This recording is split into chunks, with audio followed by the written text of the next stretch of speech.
parfums. C'est pour cela que je vous dis que l'autel, c'est le lieu de rencontre entre le monde visible et le monde invisible. Maintenant, vous devez comprendre ceci. Comment reconnaître un autel dans une vie? Comment savoir qu'il y a un autel qui attaque ma vie? Je vais d'abord parler des autels de Satan. Et exactement, plusieurs personnes vont se reconnaître dans ça. Comment reconnaître que je suis sous l'influence d'un autel maléfique?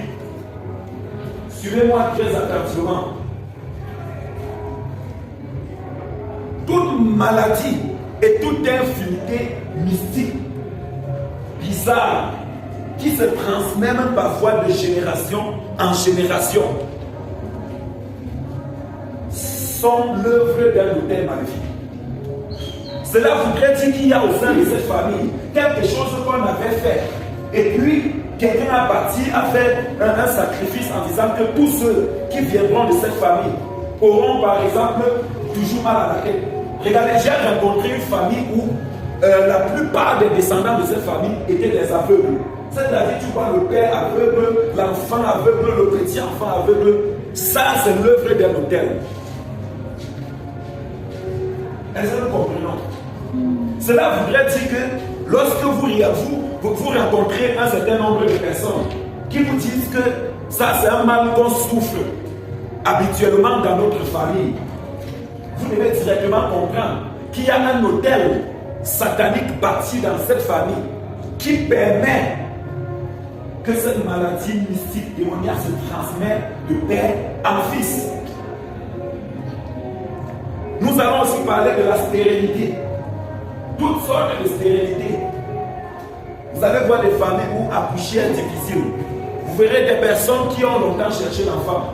Et même quand finalement ils tombent enceintes, elles feront des fausses couches. Et quand tu vas lui poser la question, elle va te dire, lorsque je suis tombé enceinte, la nuit, il y a une femme, un homme qui est venu m'accuser sexuellement, quelque chose s'est passé et puis l'enfant est sorti. Le succès de courte durée. Quand je parle de succès de courte durée, je parle ici des personnes qui réussissent, mais ils gagnent beaucoup d'argent, mais cet argent ne reste pas entre ses mains. On peut comprendre aujourd'hui qu'il a beaucoup d'argent, mais demain il va t'expliquer qu'un problème est sorti de quelque part et puis tout l'argent est parti. Ça constitue aussi la présence d'un hôtel. Est-ce que nous écoutons? Il y a les échecs. Vous allez voir dans certaines familles des personnes qui n'ont jamais traversé le baccalauréat, qui n'ont jamais traversé un certain niveau à l'école. Ça, c'est aussi la présence des hôtels maléfiques.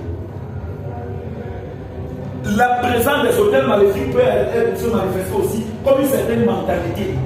Regardez, vous avez, je ne sais pas si vous avez suivi ça, mais on va dire les gens qui viennent de telle famille, ils se comportent toujours comme ça. Ils parlent toujours négativement comme ça pour le monde. On va dire, ils sont toujours mauvais, ils se couchent comme ça. C'est que dans cette famille, il y a un hôtel qui a donné le droit à un esprit qui parle mal d'entrer et d'influencer négativement cette famille.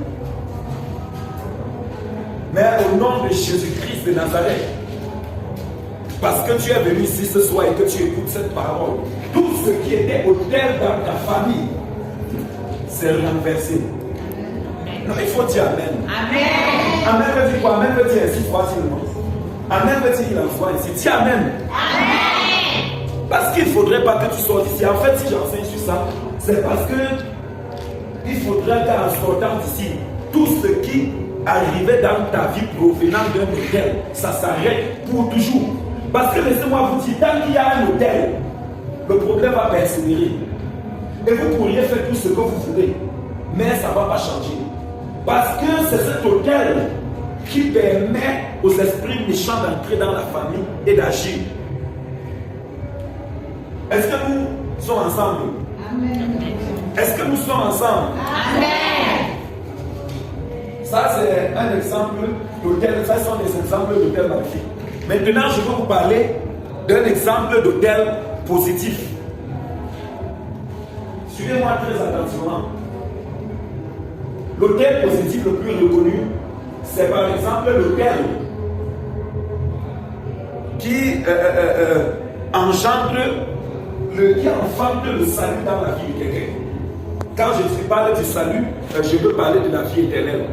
C'est par exemple l'autel du sacrifice de Jésus-Christ. Ça, c'est un autel positif.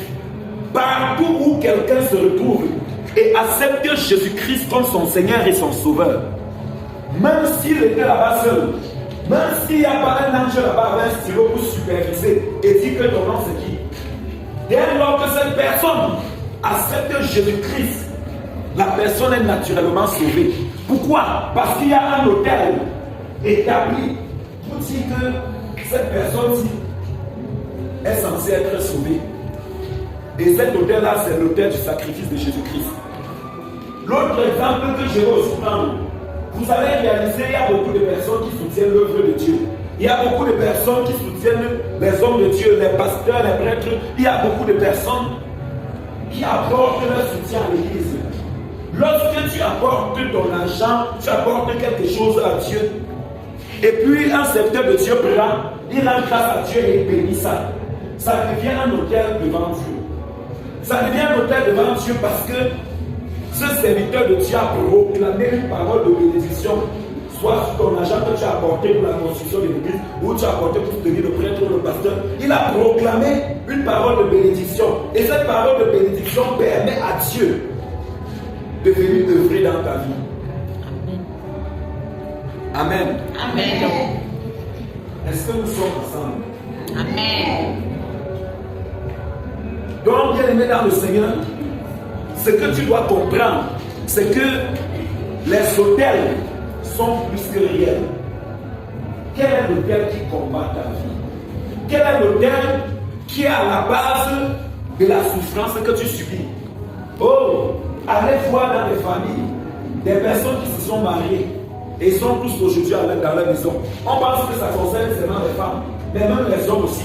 Le mariage ne tient pas. Et parfois les gens vont penser que non, c'est parce qu'ils se sont entendus. La plupart des temps, c'est à cause d'un hôtel. Il y a un hôtel dans cette famille qui dit que personne sortant de cette famille ne peut rester dans le mariage. C'est pour cela que même s'il y a l'amour entre l'homme et la femme commun, l'hôtel a un esprit, un démon sortira de cet hôtel un jour pour aller se faire séparer, créer un faux problème et les séparer. Quel est l'hôtel qui est derrière tes problèmes? Quel est l'hôtel qui influence ta vie?